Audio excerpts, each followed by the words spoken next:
It's your boy Days back again with another video. Welcome back to Days Reacts.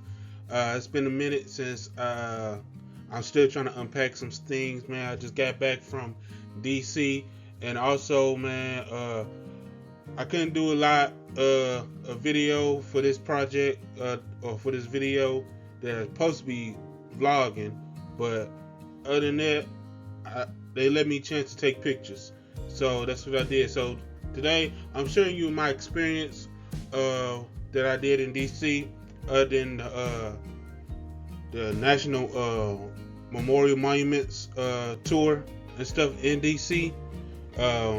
So today I'm showing you my experience at the National Museum of African American History. Okay, it's the Mausoleum for African American History. It came out when Barack Obama was in office and stuff. And yeah, man, we finna check this out. I did a whole PowerPoint. I could not take videos in this museum because of the family of Emmett Till, because of his original casket is in this museum. So I cannot take videos in this museum. So, but don't be scared. Don't be scared. They did take Emmett Till's body out of the casket and put him in a new casket and reburied him.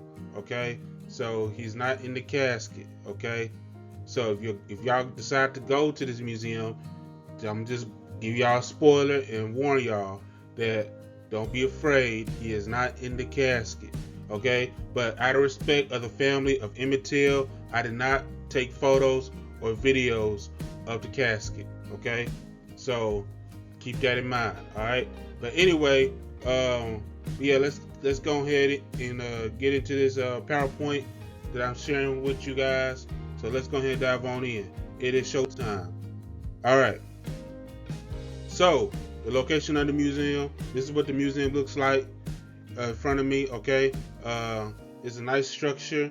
It has like a brown honeycomb look and stuff, and it looks really dope. I do like this design for the museum and stuff, and it's located in Washington, D.C. All right. All right, 15th through the 19th century. Okay, so if y'all don't know, making of the Atlantic world. Okay, so pretty much it's telling me like how it all began, pretty much. So the making of the Atlantic world, you know, the 1400s, you know what I'm saying, the boundaries of bringing blacks to America. So pretty much that's what it's pretty much going to tell us. Okay.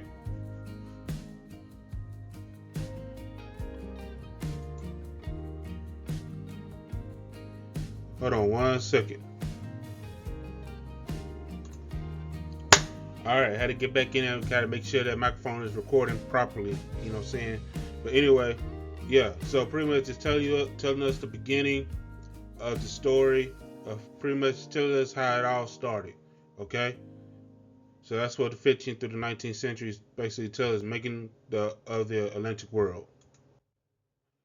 All right, the points of arrival in North America. Okay, so it's basically telling you how the slave traders, you know, they came to Africa, they came to the west part of Africa, and, you know what I'm saying, and they show you how they travel all the way to America.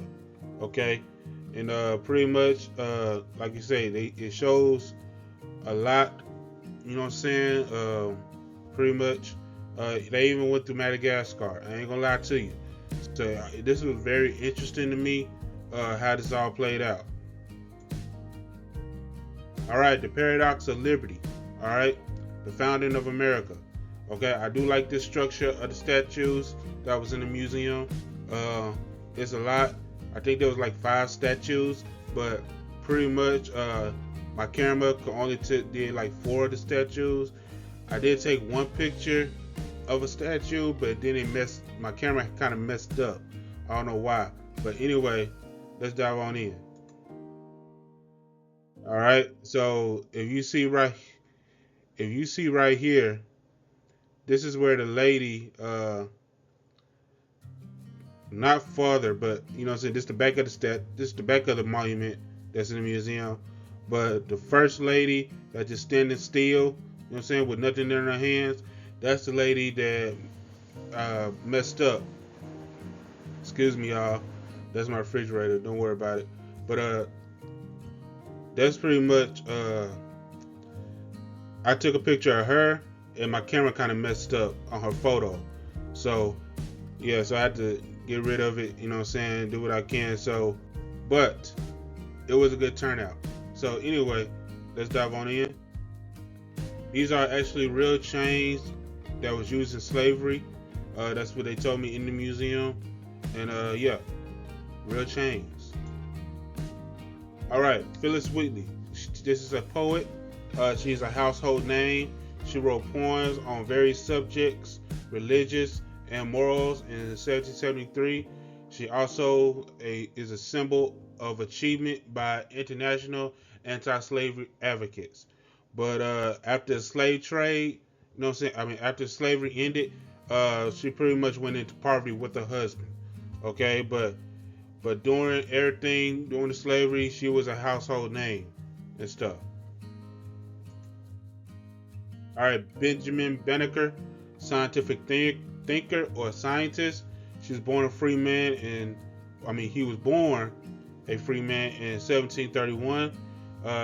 He taught himself mathematics, science, and literature, and he also created the wooden clocks or clocks in general. So I would like to thank Benjamin Banneker for giving us clocks and watches and etc. You know what I'm saying? Without that, without him, we wouldn't have none of that. So thank you, Benjamin Banneker, for that. Everybody know who this is. This is Thomas Jefferson, the third United States President of the United States. All right. He owned 609 slaves. He was the only president. He is the only president that owned a whole bunch of slaves. Pretty much, he owned most of slaves in while he was president. So he owned 609 slaves. All right, and he had family with slaves. You know what I'm saying? So, but yeah, everybody knows the story of Thomas Jefferson, pretty much. So, without further ado, there you go. All right, Toussaint Louverture, a revolutionary. Okay, so he was born a slave, but deep down he was a free man. He was born in Breda, Saint Dominique, which is now known as Haiti Republic. He can speak both French and Creole. All right, and also during the Haitian Revolution, he used his military, political, and economic knowledge to govern the country. So shout out to Toussaint Louverture for that. All right. Now this right here, this is the actual whip, a slavery whip, that was braided and pretty much it is a switch whip, but it was also braided, and I could tell this was an actual whip because they did show that it had like dry blood stains on it. So pretty much it is a real whip that was used in slavery. All right, the King Cotton Gin. All right, the cotton gin was a trailblazing success during the slavery period. Most plantations were picking crops like rice, beans, vegetables, and fruit, and that is a fact. So before the King Cotton Gin, you know what I'm saying, everybody was doing rice, beans, vegetables, and fruit during slavery time. But when the cotton came into play, everything changed. You know what I'm saying? So, so yeah, before anything, you know what I'm saying, related to cotton and stuff with the slaveries, you know what I'm saying, the slaves and stuff, it was all about rice, beans, vegetables, and fruits. You know what I'm saying? So that was the money making until cotton came along. So very interesting from that. On the block. Okay, so this rock or boulder was an auction block to sell a slave to the highest bidder. Families were torn apart from this rock. This rock has really meant a lot to me. In some areas, the block is pretty much like, you know what I'm saying, like an actual staircase sometimes. But this block is actual rock, but some of them are actual rocks in general. I think I went to see the one in Natchez in Mississippi, and it was, I think they still had they block, but it was more like a pretty much a staircase or just a rock in general. But yeah, this is an actual cell block. Okay, even though it's like been torn and broken up, you know what I'm saying? It looks like a plain old boulder rock. So, but yes, this is a cell block. You know what I'm saying? This had made generations of families torn apart. You know what I'm saying? So, because of this block, this block, man, it torn a whole bunch of families apart. So, uh, yeah, this block, I almost cried because of this block. All right, the Point of the Pines cabin. This is an actual slave house. Looks like, and most times depends on the size of the family. So yes, this is what a slave house originally looks like. Depends on the size of the family. Um, Pretty much, it's kind of how you say it, a one person type of deal. Usually, this type of house can fit at least I'll say a single family house, single family type of deal. But it was very interesting. I've been to a slave house in Charleston, South Carolina, and they told me a lot during that trip, during that situation, and I didn't take no videos during that time because it was monumental. I was in the moment, but pretty much this was really a slave house actually was looking like. Like the slave house had a pretty much four-sided area. It would fit like a studio apartment, so it have a bed slash couch and a chimney, pretty much, to cook your food and stuff like that. So, and sometimes people cook in the master house anyway. So this, yes, this was very interesting to me as well. All right, the generation of enslavement. So this photo right here, this is a bathtub, but this bathtub shared a lot of memories. Um, if y'all don't know about this bathtub, let me explain it to y'all. This photo is basically a bathtub for slaves that are in public eye of the master, owner of the plantation. They use this as a technique to show the scars. I don't know why I say scares, but show the scars to other slaves after they are whipped while bathing in their blood from the wound. Reason for the change next to the tub. And I'm gonna tell you another reason why. All right, why they changed up? They throwing salt at them. You know what I'm saying? They're throwing salt on the wounds so the wounds can heal, but it's actually burning the flesh. Okay, so this tub is really, really horrific to me. You know what I'm saying? But a lot of things happen in this tub, and especially with them chains sitting next to the tub. So okay, so this was actually like showing other slaves, like if you do wrong, this will happen to you. Okay, so this was very interesting. Some people asked me at the museum what this tub and this chain is all about, and I had to explain them to them correctly what they usually use this technique for. You know what I'm saying? So, but yeah, this was very, very interesting. All right, decorum and danger. So pretty much, I ain't gonna get a lot into this topic right here, but I'm gonna tell you this, okay? So a lot of times, from even if you're in the north or the south, uh, if you don't come correctly, like dress appropriately, they will pretty much how you say it, beat you to death during slavery time. Because pretty much like after I'm gonna tell you this. If I can hold on, y'all. Patrol. Yeah, right here. So pretty much the fugitive slave law in the North and the slave patrols in the South essentially gave any white person the right to detain and abuse a person of color. All right, if they don't come correctly. All right. After emancipation, African Americans boldly challenged these boundaries and claimed their right to move freely. All right. And here's another thing: walking in the streets could be dangerous. African Americans dressed themselves in the best clothes to claim respectability. All right, and the right to move freely in public. All right. So pretty much, you can't, as a slave, you cannot dress like a slave. Okay. You have to come correct. All right. You have to come presentable. Okay. Even though pretty much during that time they knew you was a slave, but at that time you had to come correct. You had to dress appropriately. You know what I'm saying? You can't be walking around the city in slave clothes. Okay. Because they will have the right to hurt you. You know what I'm saying? To beat you, to kill you.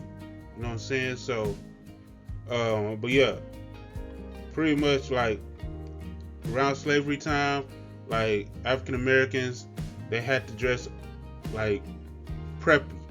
You know what I'm saying? They had to dress presentable in order to be walking around freely for their masters. And it's kind of crazy. That was very interesting to me and stuff.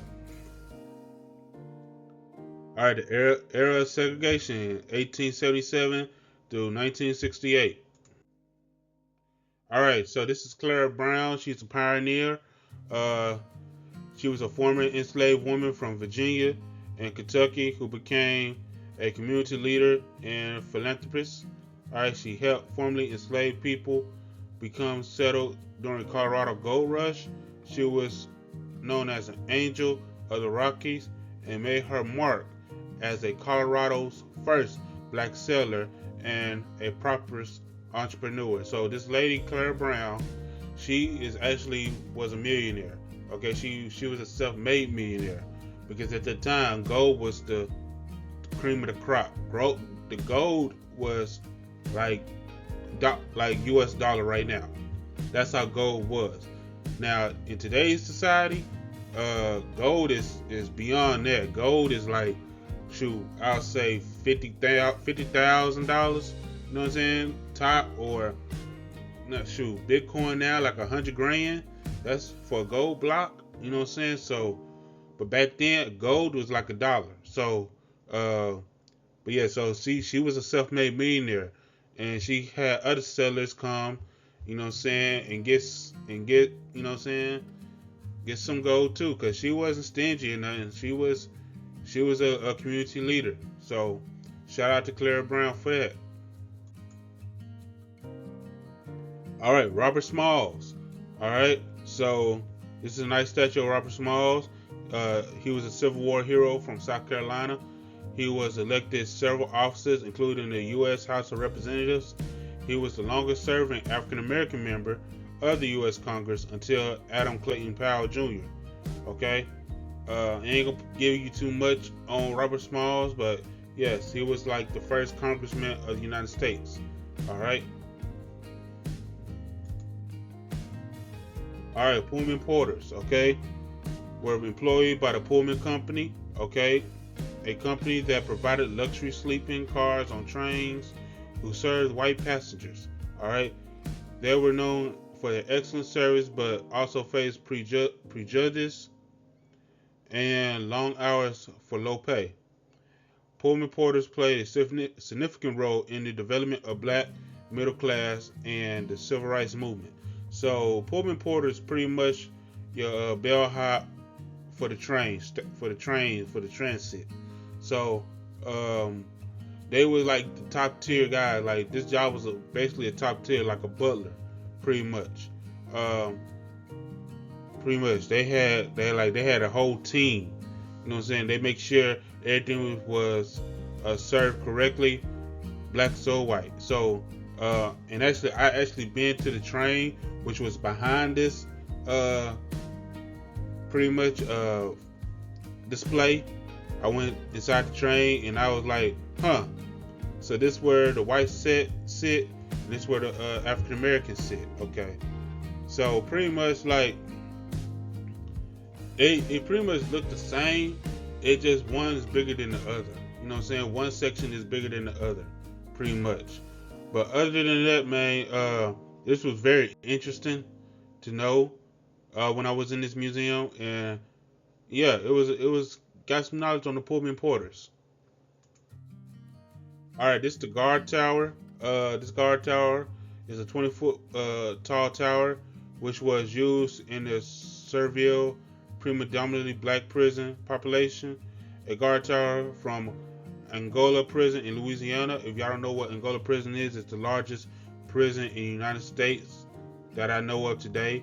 Um, Angola prison, also known as the Louisiana State Penitentiary.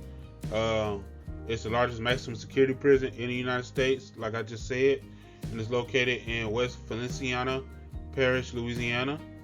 Uh, it holds over 6,000 inmates, many serving life sentences.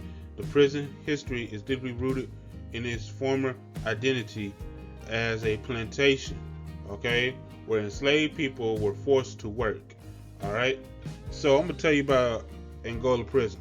All right, so do y'all remember when, if y'all watched Django, all right, and the close to the end, where Samuel L. Jackson's character told Django where they was going to send him after they figured out what was going on and stuff, and after the killing of the master of Sugarland, you know what I'm saying? So they was trying to either hung Django or shoot him dead, you know what I'm saying? Do any kind of whip him, give him 20 lashes and all like that. But instead, they were like, how about let's take him to the Mount Dickey Company, all right? If you don't know what the Mount Dickey Company is, he said that Mount Dickey Company was pretty much the pretty much a jail area where they work slaves. They work you till they work you till they work you till they work you until you pass out and die from exhaustion. And then what they do is they take a brick or take a hammer, knock you upside the head, make sure you're dead completely, and then get another slave. You know what I'm saying? So he was pretty much giving you a reference of what Angola prison or Angola penitentiary was back in the day during slavery times. Okay, because pretty much they did say it was an identity as a plantation. So Angola prison was actually Mount Dickey Company. Okay, they just can't use the name because of you know what I'm saying, the likeness and, you know, the situation during that time. They couldn't use the name, so they had to come up with another name for it. But that's Hollywood for you, and that's Quentin Tarantino. You did a good job with Django Unchained, but we understood. Okay, so but yeah, the guard tower was very interesting, and it was surprising that it was like, wow. All right, this is the actual plane of the Red Tails, the Tuskegee Airmen. Okay, this is one of the planes. All right, it's very interesting. They did a real good job. They kept it up. You know what I'm saying? They kept it up, and they also made sure it was not damaged for display. So I do like how they did this. Shout out to the Air Force. Shout out to Tuskegee Airmen for your services. And we love you, and we thank you. All right, we in the sports section now. All right, so Venus and Serena Williams. All right, so the greatest sister duo in tennis history. Grand Slam dominance. Serena has won 23 Grand Slam single titles, the most in the Open era, and 14 double titles with Venus. Venus, on the other hand, has 7 Grand Slam single titles and 14 double titles with Serena. All right, so this is the greatest sister duo in tennis history, and they are the greatest of all time. You know what I'm saying? These women did their thing on that tennis court. You know what I'm saying? And I'll say thank you for all y'all did for the people who like tennis and stuff. You guys have made a mark, and I do like this how you say it, these statues they made to remember them by. This is a beautiful statue and stuff of Venus and Serena Williams in their sport uniforms and a sport attire and a sport active mode. All right, Jesse Owens. All right, uh, Jesse Owens, the American track and field athlete who made history at the 1936 Olympics by becoming the first person to win 4 gold medals in a single Olympics. He achieved the international fame at the 1936 Summer Olympics in Berlin, Germany, by winning 4 gold medals: 100-meter long jump, 200-meter, and 4 times 100-meter relay. All right. He also was the most successful athlete at the games, and as a Black American man, was credited by ESPN with the single-handedly crushing Hitler's myth of Aryan supremacy. All right. He is widely regarded as one of the greatest athletes in track and field history, and that is a fact. Okay, that is a fact. All right. So during that time, I'm finna get the movie anyway, Race. But Jesse Owens, pretty much, he showed Hitler up. He told Hitler, look, like he didn't really have to speak to Hitler, but he wanted to acknowledge from Hitler, though, from Adolf Hitler, because he was in Germany and he was from the United States, and at that time World War II was going on. So and pretty much he did get that nod from Hitler, you know what I'm saying, but later down the line. But anyway it go, yeah, Jesse Owens was that dude. Like he had to show people like I'm that dude. You know what I'm saying? So thank you, Jesse Owens. God rest your soul. And thank you for the memories that you give to us African Americans. All right, I'm not gonna get into this situation, but Black Power at the Olympics. So this happened around the 1968 Olympics. Okay, this is pretty much Tommy Smith and John Carlos. You know what I'm saying? They won the gold and bronze and stuff, and they pretty much threw up Black Power during the national anthem, and pretty much the the president of the U.S. Olympics didn't take kind of that, and he was going to kick them off the team in general, and also he was going to take their medals. But other than that, he got fired. You know what I'm saying? So, and they let how you say it? They let John Carlos and Tommy Smith keep their medals, and you know what I'm saying, give them respect that they deserve. So if you want to learn about the Black Power at the 1968 Olympics, I advise you to go look at that. It's a lot of words, but if you want to learn more about it, I'm just giving you a brief lesson of it. So yeah, it was a nice statue. They had it actually look like the actual picture. So yeah, it was a good statue. Need I say more? Michael Jordan. If you don't know who this guy is, the greatest of all time, one of the greatest basketball players of all time. All right, 6-time NBA champion, 6-time NBA Finals MVP, 5-time NBA MVP. Okay, I don't have to say too much. Y'all can read his accolades if y'all want to, but pretty much he's also a Hall of Famer. All right, by Basketball Association in general, and also the Chicago Bulls Hall of Famer. He has 2 retired jerseys, 23 at the Chicago Bulls area, and also 23 at the Miami Heat area. He's the only player that I know that has a retired jersey at a rival team area. So, and also the NBA MVP trophy was named after Michael Jordan as well. All right. So now you have two African Americans that has trophies named after them. All right, you have the uh, Michael Jordan Trophy, which is the MVP trophy, and then you have the Bill Russell Trophy, which is the NBA Finals MVP trophy. All right, so that's dope. All right, so yeah, this is Michael Jordan. I like how what they did with his sculpture. They did a real good job with this. All right, so let me tell y'all a story about this right here. The New York Rens. The New York Rens, all right, the Renaissance Five, all right, was founded by the entrepreneur Bob Douglas in 1923. All right, the team played their games at the Renaissance Casino and Bar Room in Harlem, New York City, New York.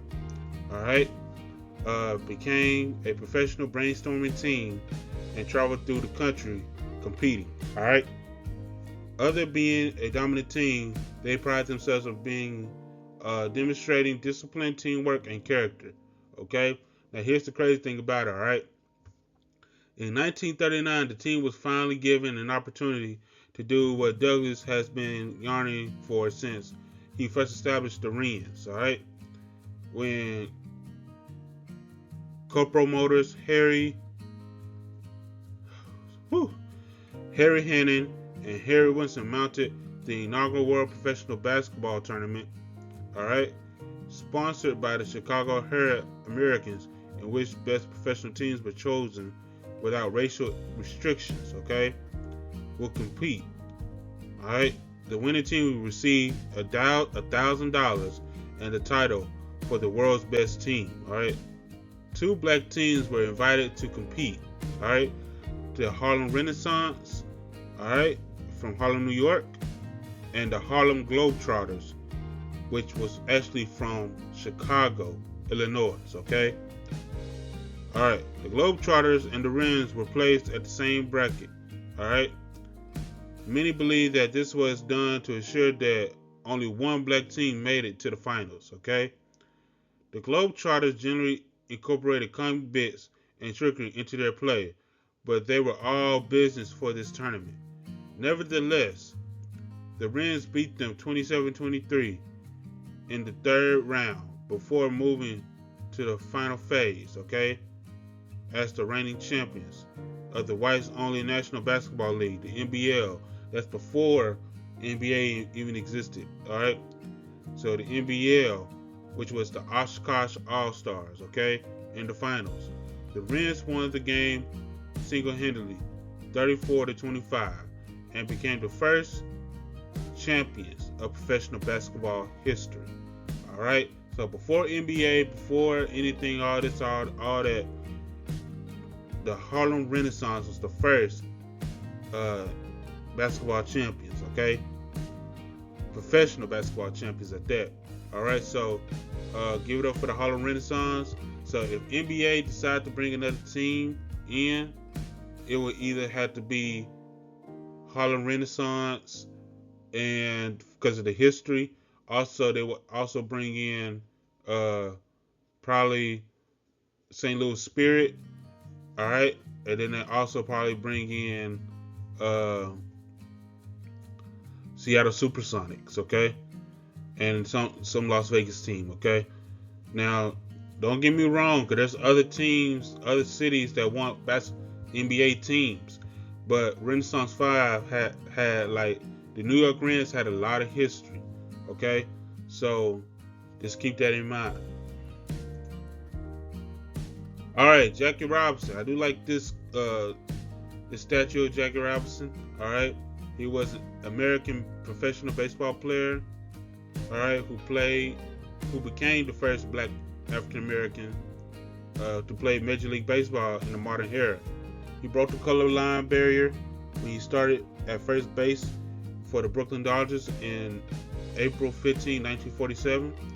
The Dodgers signing Robinson heralded the end of the racial segregation in professional baseball, which had regulated black players to play in the Negro League since the 1880s. All right. There's his accolades right there. If I was y'all, I'll go read his accolades that I got right here.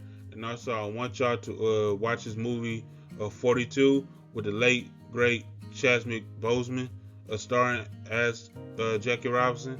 But yeah, good movie. It give you a tearjerker sometimes, but like I said, it's still a good movie, man. And yeah, Jackie Robinson, you the greatest of all time, point blank. All right, Jack Johnson. Woo! Jack Johnson, this dude right here, this was the heavyweight champion, the first black heavyweight champion, okay? He was an American boxer who at the height of the Jim Crow era, became the first black world heavyweight champion in boxing history from 1908 to 1915. His 1910 fight against James J. Jeffries was dubbed as the fight of the century. Johnson defeated Jeffries, who was actually white, yes, triggered dozens of race riots across the United States. All right. In 1912, Johnson opened up a successful, luxurious, black and tan, desegregated restaurant and nightclub, which in part was run by his wife, a white woman. Major newspapers of the time soon claimed that Johnson was attacked by the government only after he became famous as a black man who married to a white woman and was linked to other white women. So, he was doing bad at that time. He was whew. All right. So Johnson was arrested and charged for violating the Mann Act, forbidding one to transport a woman across the state lines for immoral purposes. All right. A racially motivated charge that embroiled him in controversy for his relationships, including marriages. Okay. Sentenced to a year in prison, Johnson fled the country and fought boxing matches abroad for 7 years until 1920. He served his sentence at the federal penitentiary in Leavenworth. Okay. Johnson continued taking paying fights for many years and operated several other businesses, including lucrative endorsement deals. He died in a car crash in 1946 at the age of 68. All right, in 2018, Johnson was pardoned by the United States president known as Donald Trump. Okay, he was actually pardoned by Donald Trump and gave him his star. All right, you know what I'm saying? You know the star that wrap around. You know what I'm saying? So he was actually given his star. You know what I'm saying? So by Donald Trump. You know what I'm saying? Even though he's not here with us anymore. Jack Johnson, you know, even though he's not with us anymore, God rest his soul, he was given the star by Donald Trump. So yeah, Jack Johnson was that dude. Paul Robeson, all right, I ain't put too much about Paul Robeson. He was an American-based baritone concert artist, actor, professional football player, and activist who became famous for his cultural accomplishments and for his political stance. Okay, that's Paul Robeson. All right, Joe Louis. All right, Joe Louis was an American professional boxer who competed from 1934 to 1951. Louis is widely regarded as one of the greatest and the most influential boxers of all time. He reigned as the world heavyweight champion from 1937 until temporary retirement in 1949. He was victorious in 25 consecutive title fights and a record for all the weight classes. Okay, Louis has the longest single reign as champion of any boxer in history. Okay, Louis' cultural impact was felt well outside the ring. He was widely regarded as the first African American to achieve the status of a nationwide hero within the United States and was also a focal point of the anti-Nazi sentiment leading up to and during World War II because of historic rematch with German boxer Max Schmeling in 1938. All right, and those was his gloves for Joe Louis. Them are his actual gloves, and yeah, Joe Louis was that dude too. He was that dude. All right, before Serena and Venus Williams, you had Althea Gibson. Althea Gibson was an American tennis player and professional golfer. All right, and one of the first black athletes to cross the color line of the international tennis. All right, in 1956, she became the first African American to win the Grand Slam event, French Open. All right. The following year, she won both Wimbledon and the U.S. National, which actually became the U.S. Open. Then won both again in 1958 and was voted the Female Athlete of the Year by the Associated Press in both years. In all, she won 11 Grand Slam titles, 5 single titles, 5 double titles, and 1 mixed double title. Okay, so that's Althea Gibson. All right, I had a dream. Nope. Fly like a butterfly, sting like a bee.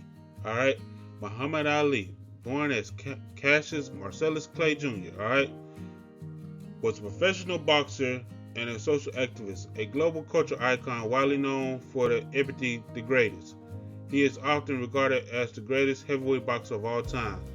He held the Ring Magazine heavyweight title from 1964 to 1970. Was the undisputed champion from 1974 to 1978. All right, and was the WBA and the Ring heavyweight champion from 1978 to 1979. All right, so without further ado, Muhammad Ali was the man. All right. If you don't know what the Ring Magazine is, that's the lineal heavyweight championship in boxing history. All right. So that championship is the championship. All right. So he held that for at least 6 years. All right, consecutive, and then lost to who he lose to? I forgot who he lose to. Anyway, then he lost. Then he won it again in '74. All right, you know what I'm saying? To '78, but he won. There was other championships. You know what I'm saying? Whew. It's a lot, y'all. It's really a lot. You know what I'm saying? I'm just getting back from work and stuff, so excuse me, because my mind is not there pretty much. But anyway, Muhammad Ali, thank you for your service, man. And man, you did a lot, man. And also with Muhammad Ali, he was known for his promos. You know what I'm saying? Like he's the reason why you have promos in boxing, okay? Because his promos were so legit that it was TV proof. It was like TV ready. You know what I'm saying? Even though at the time they had radios too, and people turned on the radio just to hear Muhammad Ali give a promo on what the fight was gonna be. Like Muhammad Ali was that good. That's why he's talking about I'm the greatest. Fly like a butterfly, sting like a bee. You know what I'm saying? So he had those promos down pat for the fight. Alright, so this is Willie O'Ree. He is widely recognized for being the first black player in the National Hockey League, playing as a winger for the Boston Bruins. His accomplishment of breaking the color barrier in the NHL led him to sometimes being referred as the Jackie Robinson of hockey, whom he had the chance to meet when he was younger. Alright, so this is Willie O'Ree. This is his statue. Looks really dope, you know what I'm saying? And this I pretty much like, this is brand new to me because I never knew about Willie O'Ree. So I'm glad I get to experience this and also learn some history on Willie O'Ree. Alright, so Mary McLeod Bethune. Yes, Miss Mary McLeod, Dr. Bethune, matter of fact. Alright, so an American educator, philanthropist, and humanitarian womanist, civil rights activist. Alright, Bethune founded the National Council of Negro Women in 1935, proceeded to establish the Afro-American Women's Journal, okay, which was the flagship journal of the organization. She presided over the African American Women Organization, including the National Association of Colored Women. All right. She became the first black woman to lead the federal agency when she was appointed by the President Franklin D. Roosevelt. All right, as a secretary to lead the National Youth Association. She started a private school for African American students, which later became Bethune-Cookman University, all right, in Daytona Beach, Florida. Honors including designation of her home in Daytona Beach as a National Historic Landmark and a 1974 statue as the first monument to honor an African American and a woman in the public park of Washington, D.C. So there's two statues of this statue that you're looking at right here. There's another statue. This is the statue for D.C. because it's in marble. But then there's another statue that's in copper. All right, that's in Daytona Beach, Florida. Okay, so this statue is big. This was actually in the United States Capitol. Okay, but instead they move it to the museum so it could be in its rightful home and stuff. So this statue is really big and it's really huge on the cool. All right. So thank you, Miss Bethune, for all you done for us African Americans and for African American women. And that's the end, y'all. So if you like this video, please like, comment, and subscribe to the video. Like I say, this was very interesting to me. Like I said, I did not take the video or pictures of Emmett Till's casket. That was actually behind the guard tower and stuff. So they was in a separate room. But anyway, like I say, I did like the Museum of African American History in Washington, D.C. I enjoyed myself. I ate good over there too. There's some good food over there at the museum and stuff.